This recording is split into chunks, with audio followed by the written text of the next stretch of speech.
Peoples party Azad Kashmir نے یہ کہا ہے کہ جو الیکشن کمیشن ہے آزاد کشمیر کا، وہ جو 12 مہاجرین کی سیٹیں ہیں ان کے اوپر فی الحال آپ الیکشن نہ کروائیں، یہ ایک تجویز دی جا رہی ہے۔ میرے خیال میں یہ ایک بڑی ورکیبل تجویز ہے۔ اگر آپ سمجھتے ہیں کہ اس وقت وہ مسئلہ حل نہیں ہو سکتا، اس مطالبے کو فی الحال کسی ایک طرف نہیں کیا جا سکتا، یعنی یا تو اس کے اوپر عمل درآمد کر دیں یا اس کو کمپلیٹلی ریجیکٹ کر دیں، کہیں پہ اگر آپ نے مڈل گراؤنڈ ڈھونڈنا ہے تو پھر جو الیکشنز ہو رہے ہیں وہ جو 12 سیٹیں ان کے اوپر الیکشن نہ کروائے جائیں۔ پیپلز پارٹی یہ کہہ رہی ہے، وفاقی حکومت بھی یہ کہہ رہی ہے کہ جو سارا معاملہ ہے اس کو بات چیت کے ذریعے حل کرنے کی کوشش کی جائے گی۔ کچھ آوازیں ادھر سے ایسی آ رہی ہیں، کچھ آوازیں ایسی بھی آ رہی ہیں کہ جی کسی قسم کی کوئی بات نہیں ہوگی، شرپسند ہیں جو وہاں پہ بیٹھے ہوئے ہیں ان کے خلاف کارروائی بھی ہوگی۔ کل بھی حکومت کا جو موقف تھا وہ یہ سامنے آپ دیکھ سکتے ہیں، میڈیا نے بھی اس کو رپورٹ کیا۔ حکومت کا موقف یہ تھا کہ کالعدم انتشاری کمیٹی کے مسلح جتھوں کی پولیس بختر بند پر فائرنگ، نام نہاد پرامن احتجاج کی حقیقت عیاں۔ تو یہ حکومت اور انتظامیہ یہ کلیم کر رہی ہے کہ جو مظاہرین ہیں مبینہ طور پہ ان کی جانب سے فائرنگ کی جا رہی ہے۔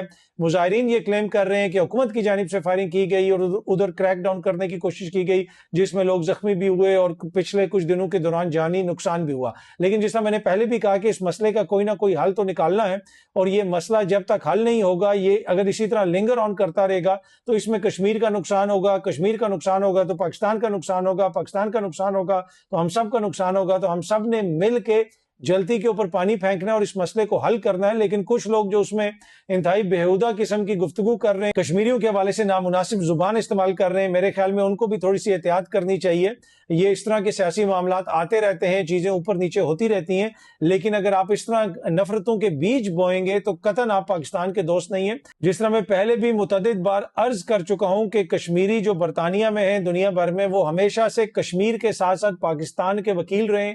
یہ وہ بغیر پیسے کے لابنگ فرمز ہیں جو پاکستان کے لیے لابی کرتے ہیں، چاہے کسی پارلیمنٹ کے اندر ہو، برطانوی پارلیمنٹ سے لے کے یورپین پارلیمنٹ تک، لوکل سطح پہ ہر فورم پہ کشمیری ہمیشہ پاکستان کا، کشمیر کا مقدمہ لڑتے ہیں۔ باقی دیکھیں کسی بندے کے، کچھ لوگوں کے نظریات سے آپ کو اختلاف ہو سکتا ہے، مجھے اختلاف ہو سکتا ہے، لیکن جس قسم کی باتیں کچھ صحافی اور کچھ لوگ کر رہے ہیں اور کشمیریوں پہ جس قسم کے الزامات لگائے جا رہے ہیں، اور مشال جو ملک صاحبہ ہیں، یاسین ملک صاحب کی اہلیہ، انہوں نے جو ایک سیاسی جماعت کے حوالے سے کہا کہ ان کے سوشل میڈیا سے کشمیریوں کو ٹارگٹ کیا جا رہا ہے، انتہائی نامناسب بات کی جا رہی ہے۔ میرے خیال میں ایسا نہیں ہونا چاہیے اور اس مسئلے کو بہتر طریقے سے حل کرنے کی ضرورت ہے۔ اور میں پہلے بھی کہہ چکا ہوں کہ اس مسئلے کا حل سیاسی ہے۔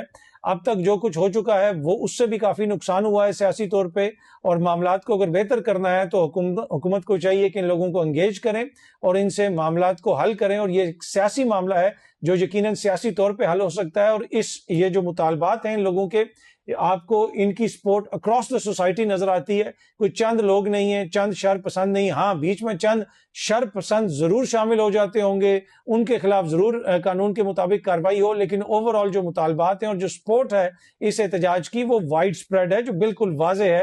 میرے خیال میں اگر آپ پٹی بھی باندھ لیں آنکھوں پہ پھر بھی آپ کو نظر آ جائے گا اگر آپ دیکھنا چاہیں تو۔ اچھا، ایک اور چیز جو میں دیکھ رہا تھا اور اکثر میں دیکھتا رہتا ہوں کہ مختلف جو مغربی ممالک کے سفارتکار ہیں وہ کہیں پہ بیٹھے کبھی چائے پی رہے ہیں اور وہ کہہ رہے ہیں جی اب ہم حلوہ پوڑی کھا رہے ہیں اور یہ ہمیں بڑا پسند ہے، اور اس طرح وہ بڑا پیٹرنائزنگ قسم کا لگتا ہے، ایسے ہے کہ جیسے ہم کوئی 5ویں جماعت کے بچے ہیں اور ایک ٹیچر ہمارا دل بہلانے کا وہ کوشش کر رہا ہے، ایک ٹیچر ہمارا دل بہلا رہا ہے اور ہم سے ایسی باتیں کر رہا ہے جس طرح کوئی بات کریں تو اس کو ڈم ڈاؤن کر دیں۔ یعنی بالکل آپ جب کوئی بڑا بندہ کسی بچے سے بات کرتا ہے تو وہ ایک بڑی موٹی سی جو بات ہوتی ہے اس کو بڑا وہ سادہ سا بنا کے اس طرح کر کے اس کے سامنے پیش کرتا ہے، یہ دیکھو میں نے بھی روٹی کھائی، جم جم جم جم جم، چلو اب تم بھی کھاؤ۔ تو یہ بہت سارے سفارتکار جو اس قسم کی ویڈیوز بناتے ہیں اس سے بڑا وہ پیٹرنائزنگ فیل ہوتا ہے، اور سم پاکستانی تو شاید اس پہ خوش ہوتے ہوں، لیکن مجھے ایسا فیل ہوتا ہے، پتہ نہیں آپ لوگوں کو ایسا فیل ہوتا ہے یا نہیں ہوتا۔ اب یہ جو چارج ڈی افیر ہیں یو ایس اے کی، ایک جونیئر ڈپلومیٹ ہیں، انہوں نے بھی ایک ویڈیو بنائی ہے۔ اب امریکہ کا کوئی سفیر نہیں ہے، ان کی چارج ڈی افیر ہیں پاکستان کے اندر، اور ان کی ایک ویڈیو جس میں وہ بتا رہی ہیں کہ جی وہ پکوڑے کھا رہی ہیں، ساتھ چائے پی رہی ہیں۔ ڈو یو ریئلی تھنک کہ امریکنز جو ہے تیل میں بنے ہوئے پکوڑے کھائیں گے اور وہ جو ہے اس کو بڑا وہ بہت زیادہ اپریشیٹ کریں گے، اسپیشلی اس لیول کے اوپر جو جنہوں نے اپنی بڑی فٹنس کا خیال بھی رکھنا ہو۔ پر وہ بڑا مجھے پیٹرنائزنگ لگتا ہے جب ہمارے سفیر جاتے ہیں، کیا وہ وہاں پہ بیٹھ کے کہتے ہیں یہ جی یہ میں فش اینڈ چپس کھا رہا ہوں اور میں برطانیہ کو بڑا پسند کرتا ہوں، تو وہ کوئی اتنی ایفرٹ کرنے کی ضرورت نہیں ہوتی. لیکن جو یہ طریقہ بن گیا ہے کہ کوئی جناب کہے جی مجھے رکشا بڑا پسند ہے، کوئی مجھے وہ چیز بڑی پسند ہے، مجھے نہاری بڑی پسند ہے، مجھے یہ چیز بڑی پسند ہے، مجھے یہ لگتا ہے کہ یہ اس طریقے سے ڈم ڈاؤن کر کے اور یہ ہمارے شعور کو تھوڑی سی اس کی توہین کرنے کی کوشش ہوتی ہے. بھائی آپ کو پسند ہے تو آپ کھائیں، آپ کو نہیں پسند تو آپ نہ کھائیں. ہمیں کیا چیز پسند ہے؟ ہمیں یہ پسند ہے کہ آپ کا ملک پاکستان کے حوالے سے کیا کر رہا ہے، ادھر کتنی سرمایہ کاری کر رہا ہے، ادھر کیا کچھ کر رہا ہے، کیا ہو رہا ہے، ہمارے آپ کے ساتھ تعلقات کیسے ہیں، وہ میٹر کرتا ہے. آپ نے کیا کھانا ہے، کیا پینا ہے، میرے خیال میں وہ میٹر نہیں کرتا. لیکن جس طرح میں نے آپ پہلے بھی کہا کہ وہ جس طرح چھوٹے بچوں کو خوش کرنے کے لیے کہا جاتا ہے نا، یہ تم بھی کھاؤ اور میں بھی کھاؤں گا، یم یم یم، مجھے اس طرح فیل ہوتا ہے. ہو سکتا ہے یہ میری اپنی سوچ مناسب نہ ہو، یا میری اپنی جو سوچ ہے وہ حقائق کے مطابق نہ ہو، یا میری جو اپنی سوچ ہے اس میں کوئی فرق ہو. اگر آپ ایسا سمجھتے ہیں تو ضرور مجھے میرے سے شیئر کیجئے گا، اور اگر آپ سمجھتے ہیں کہ ایسی صورتحال نہیں ہے تو وہ بھی شیئر کیجئے گا، کامنٹ کر کے بتائیے گا. اچھا جی، پارلیمنٹ کے اندر آپ کو پتا ہے بجٹ کا سیشن چل رہا ہے اور بہت ساری تقاریر ہو رہی ہیں اور بہت ساری باتیں ہو رہی ہیں. حکومتی شخصیات کھڑی ہوئی، انہوں نے پی ٹی آئی کے اوپر تنقید کی. عطا طارق صاحب کھڑے ہوئے، احسن اقبال صاحب کھڑے ہوئے، انہوں نے کافی زیادہ تنقید کی. انہوں نے کہا کہ جو اچھی باتیں آپ اس کی تعریف بھی کریں. اور بھی بہت سارے معزز اراکین کھڑے ہوئے اور انہوں نے اپوزیشن کے اوپر ایک طرح سے ڈگ لیا، یعنی تنقید کی، جو ان کا رائٹ ہے، کیوں نہ کریں، ضرور کریں. اب پھر جب باری آئی اسد کیسر صاحب کی، یہ سامنے آپ دیکھ سکتے ہیں، پبلک نیوز بھی اس کو رپورٹ کر رہا ہے. اسد کیسر صاحب نے کہا تمہارے ڈرائیورز کو بھی پتا ہے تم ہارے ہوئے ہو، تمہاری بیویوں کو بھی پتا ہے، تمہارے گھر والوں کو بھی پتا ہے کہ تم لوگ ہارے ہوئے ہو، اور یہاں پہ آ کے بجٹ پیش کر رہے ہو، یہاں پہ آ کے حکومت چلا رہے ہو، کس منہ سے تم لوگ یہ سب کچھ کر رہے ہو. تو بڑے سخت الفاظ میں انہوں نے یہ تنقید کی. اب یہ ان کا رائٹ ہے، وہ ان کا رائٹ ہے، وہ ایک دوسرے پہ تنقید کر سکتے ہیں. اسد کیسر صاحب یہ کہہ رہے ہیں کہ بھائی آپ یہاں پہ پوری پارلیمنٹ چلانے کی بات کر رہے ہیں، قانون سازی کر رہے ہیں، آئین میں ترمیم کر رہے ہیں، بجٹ لے کے آ رہے ہیں، لیکن آپ کو تو عوام نے مبینہ طور پہ مینڈیٹ ہی نہیں دیا، آپ لوگ تو ہارے ہوئے ہیں. کس منہ سے یہ سب کچھ آپ کر رہے ہیں، کس منہ سے آپ لوگوں نے وزارتیں سنبھالی ہوئی ہیں. اسد کیسر صاحب یہ کہہ رہے ہیں ضروری نہیں ہے کہ ہر کوئی ان سے ایگری کرے. اب یہ کسی عدالت میں پروف ہوگا تو تب ہی آپ اس کے اوپر کوئی حتمی رائے قائم کر سکتے ہیں، لیکن اس طرح کے معاملات ہیں. اچھا، یہاں پہ ایک مثال میں دینا چاہتا ہوں. ایک جگہ پہ ایک تقریب تھی، ایک صحافی نے ایک تقریب کا انعقاد کیا، اس نے بہت سارے لوگوں کو بلایا، اور وہ صحافی نون لیگ کے بہت زیادہ قریب ہیں.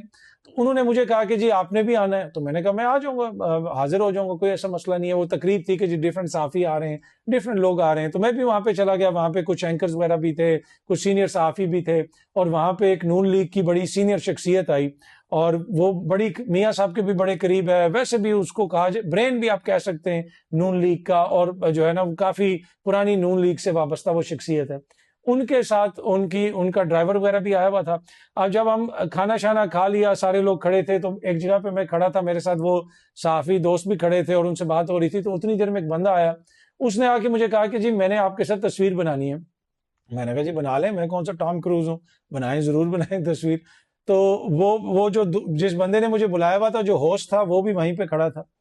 تو وہ بندے نے میرے ساتھ تصویر بنائی، اور ساتھ اس نے کہا کہ آپ کو پتا ہے میں کون ہوں. میں نے کہا جی مجھے نہیں پتا آپ کون ہیں، آپ بڑے اچھے انسان ہیں، جو بھی ہیں، آپ نے مجھے عزت دی، آ کے مجھ سے ملے، تو میرے لیے تو یہی کافی ہے، باقی تو میرے لیے ضروری نہیں ہے یہ جاننا کہ آپ کون ہیں یا نہیں ہے.